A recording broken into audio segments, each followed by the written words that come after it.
संकटा माता व्रत कथा। एक बुढ़िया थी। उस बुढ़िया का एक बेटा था जिसका नाम था रामनाथ। रामनाथ धन कमाने के लिए परदेश चला गया। बुढ़िया अपने पुत्र के विदेश जाने के बाद बहुत चिंतित और दुखी रहने लगी, क्योंकि की बहू उसे प्रायः नित्य खरी-खोटी सुनाया करती थी। इसीलिए बुढ़िया प्रतिदिन चिंतित और उदास रहती और घर के बाहर स्थित कुएं पर बैठकर रोया करती थी। बुढ़िया का यह क्रम रोज चलता रहा। एक दिन कुएं में से दिए की माँ नामक एक स्त्री निकली और उसने बुढ़िया से पूछा, बूढ़ी माँ, तुम इस तरह बैठकर क्यों रोती हो? तुम्हें किस बात का कष्ट है? तुम मुझे अपना दुख बताओ, मैं तुम्हारे दुख दूर करने का प्रयत्न करूंगी। बुढ़िया ने उस स्त्री का प्रश्न सुनकर कोई भी जवाब नहीं दिया और रोती ही रही। दिए की माँ बार बार एक प्रश्न दोहराई जा रही थी। वह बुढ़िया इस बात से झुंझुला उठी। उस बुढ़िया ने दिए की माँ से कहा, तुम मुझे बार बार ऐसा क्यों पूछ रही हो? क्या सचमुच ही तुम मेरा दुख जानकर उसे दूर कर दोगी? बुढ़िया के बात सुनकर दिए की माँ ने उत्तर दिया, मैं अवश्य ही तुम्हारे कष्टों को दूर करने का प्रयत्न करूंगी। बुढ़िया ने दिए की माँ का ऐसा आश्वासन पाकर कहा, मेरा बेटा कमाने के लिए परदेश चला गया है। उसके पीछे मेरी बहू मुझे बहुत बुरा-भला कहती रहती है। यही मेरे दुख का कारण है। बुढ़िया की बात सुनकर दिए की माँ ने कहा, यहाँ के वन में संकटा माता रहती है। तुम अपना दुख उनसे सुनाकर कष्ट से छुटकारा पाने के लिए प्रार्थना करो। माँ बहुत दयालु है, दुखियों के प्रति बहुत सहानुभूति रखती है। निसंतानों को संतान, निर्धनों को धनवान, निर्बल को बलवान और अभागों को भाग्यवान बनाती है। उनकी कृपा से सौभाग्यवती स्त्रियों का सौभाग्य अचल हो जाता है। कुंवारी कन्याओं को अपने इच्छित वर की प्राप्ति होती है। रोगी अपने रोग से मुक्त होते हैं। इसके अलावा जो भी मनोकामना हो वह सभी को पूरा करती है। इसमें कोई भी संदेह नहीं है। दिए की माँ से ऐसी विलक्षण बात को सुनकर बुढ़िया संकटा माता के पास गई और उनके चरणों पर गिरकर विलाप करने लगी। संकटा माता ने बड़े ही दयालु होकर बुढ़िया से पूछा, बुढ़िया, तुम किस कारण इतने दुख से बार बार रोती रहती हो? बुढ़िया ने कहा, हे माता, आप तो सब कुछ जानती हो, आपसे तो कुछ भी छिपा नहीं है। आप मेरे दुख को दूर करने का आश्वासन दे तो मैं अपनी दुखद गाथा आपको सुनाऊं। बुढ़िया की बात सुनकर संकटा माता ने कहा, मुझे पहले अपना दुख बताओ, दुखियों का दुख दूर करना ही मेरा काम है। संकटा माता के ऐसा कहने पर बुढ़िया ने कहा, हे माता, मेरा लड़का परदेश चला गया है।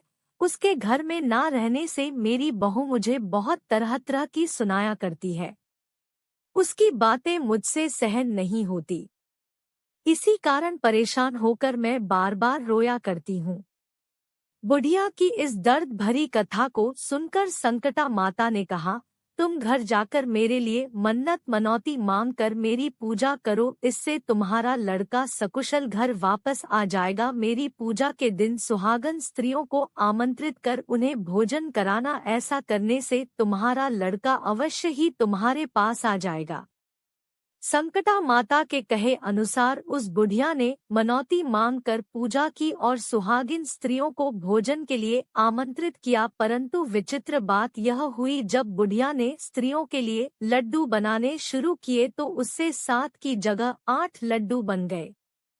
इस बात से बुढ़िया बहुत ही असमंजस में पड़ गई। ऐसा होने का क्या कारण है? कहीं मुझसे गिनने में तो गलती नहीं हो रही, अथवा अपने आप 8 लड्डू बन जाने का कोई अन्य कारण है। उसी समय संकटा माता एक वृद्ध स्त्री के रूप में बुढ़िया के सामने प्रकट हुई और बुढ़िया से पूछा, क्यों बुढ़िया, आज तुम्हारे यहाँ कोई उत्सव है क्या? यह सुनकर बुढ़िया बोली, आज मैंने संकटा माता की पूजा की है और सुहागिन स्त्रियों को भोजन के लिए आमंत्रित किया है, किंतु जब गिनकर 7 लड्डू बनाती हूँ तो वे लड्डू अपने आप ही 8 बन जाते हैं। मैं इसी बात से चिंता में पड़ गई हूँ। बुढ़िया की बात सुनकर संकटा माता ने कहा, क्या तुमने किसी बुढ़िया को भी आमंत्रित किया है? बुढ़िया कहने लगी, नहीं, मैंने ऐसा नहीं किया, परंतु तुम कौन हो? संकटा माता ने कहा, मैं बुढ़िया हूँ, मुझे ही आमंत्रित कर लो। ऐसा सुनकर बुढ़िया ने उस बुढ़िया रूपधारी संकटा माता को भोजन के लिए आमंत्रित कर लिया। इसके बाद बुढ़िया के घर पर सभी आमंत्रित सुहागनें आ पहुंची और बुढ़िया ने सबको लड्डू तथा अन्य मिठाई आदि का भोजन कराया। इससे संकटा माता उस बुढ़िया पर बहुत प्रसन्न हुई और माता की कृपा से उस बुढ़िया के बेटे के मन में अपनी माता और पत्नी से मिलने की इच्छा उत्पन्न हुई और वह अपने घर के लिए चल दिया। कुछ दिन बीतने के बाद वह बुढ़िया संकटा माता की पूजा कर सुहागिनों को भोजन करा रही थी कि किसी ने उसके लड़के के आने की सूचना दी, लेकिन बुढ़िया अपने काम में लगी रही। उसने कहा, लड़के को बैठने दो, मैं सुहागिनों को जीमा कर अभी आती हूँ।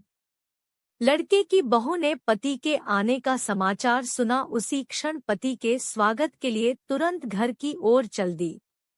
लड़के ने अपनी पत्नी को देखकर मन में सोचा कि मेरी स्त्री मेरे प्रति कितना प्रेम रखती है, जो खबर पाते ही मुझसे मिलने आ गई, परंतु मेरी माँ को मुझ पर जरा भी प्रेम नहीं है। मेरे आने की खबर पाकर भी मेरी माँ मुझसे मिलने नहीं आई। जब पूजा का काम समाप्त हो गया, सभी सुहागिनें भोजन करके अपने अपने घर को लौट गई। बुढ़िया अपने बेटे से मिलने के लिए उसके पास पहुंची। माँ के आने पर लड़के ने पूछा, माँ अब तक कहाँ थी? माँ ने कहा, बेटा, मैंने तुम्हारी कुशलता के लिए संकटा माता से मनौती मांग रखी थी, उसी को पूरा करने के लिए सुहागनें जीमा रही थी। संकटा माता की कृपा से उसका मन अपनी पत्नी से हट गया। उसने माँ से कहा, माँ, या तो मैं यहाँ रहूंगा या यह रहेगी। बुढ़िया ने कहा, बेटा, तुम्हें मैंने बड़ी कठिन तपस्या से पाया है, इसीलिए तुम्हें छोड़ नहीं सकती, इसीलिए चाहे बहू का त्याग भी करना पड़े मैं कर सकती हूँ। आकर लड़के ने अपनी स्त्री को घर से निकाल दिया। घर से निकलकर बाहर आई तो बहुत दुखी मन से एक पीपल के पेड़ के नीचे बैठकर रोने लगी। एक राजा उधर से जा रहा था, उसे रोता देखकर राजा रुका और पूछा, तुम क्यों रो रही हो? तब उसने अपनी सारी व्यथा राजा को कह सुनाई। राजा ने कहा, आज से तुम मेरी धर्म बहन हो, इसीलिए रो मत, मैं तुम्हारे सभी कष्टों को दूर करने का प्रयास करूंगा। यह कहकर राजा उस स्त्री को अपने महल में लेकर आ गया। महल जाकर राजा ने रानी को सारी कथा सुनाई और रानी को कहा, देखो, आज से मेरी यह धर्म बहन है, इसी महल में रहेगी और इसको किसी भी प्रकार का कष्ट नहीं होना चाहिए। राजा के यहाँ पहुंचकर कुछ दिन बाद धर्म से प्रेरित होकर रामनाथ की स्त्री ने भी संकटा माता का व्रत आरंभ कर दिया और संकटा माता के निमित्त सुहागिनों को भोजन कराने के लिए आमंत्रित किया। उसने रानी को भी आमंत्रित किया। जब सभी सुहागिनें लड्डू खाने लगी तो रानी ने कहा, मुझे तो रबड़ी, मलाई और स्वादिष्ट मिष्ठान ही हजम होते हैं, यह पत्थर समान लड्डू कैसे हजम होंगे? ऐसी अवहेलना पूर्ण बातें कहकर रानी ने लड्डू खाने से मना कर दिया। कुछ समय बाद संकटा माता की कृपा से रामनाथ अपनी पत्नी को खोजते हुए राजा के महल में आया। वहां आकर अपनी पत्नी को संकटा माता की पूजा करते हुए देखा तो संकटा माता को हाथ जोड़कर प्रणाम किया और अपनी पत्नी से कहा, प्रिय, मेरे अपराध को क्षमा करो। पत्नी ने कहा है, नाथ, यह सब प्रारब्ध से ही होता है, इसमें आपका कोई दोष नहीं है। आप मेरे ईश्वर रूप हो, मेरे ही अपराध को क्षमा करें। यह कहकर दोनों ने विधि पूर्वक संकटा माता व्रत कथा सुनी, संकटा माता की पूजा की।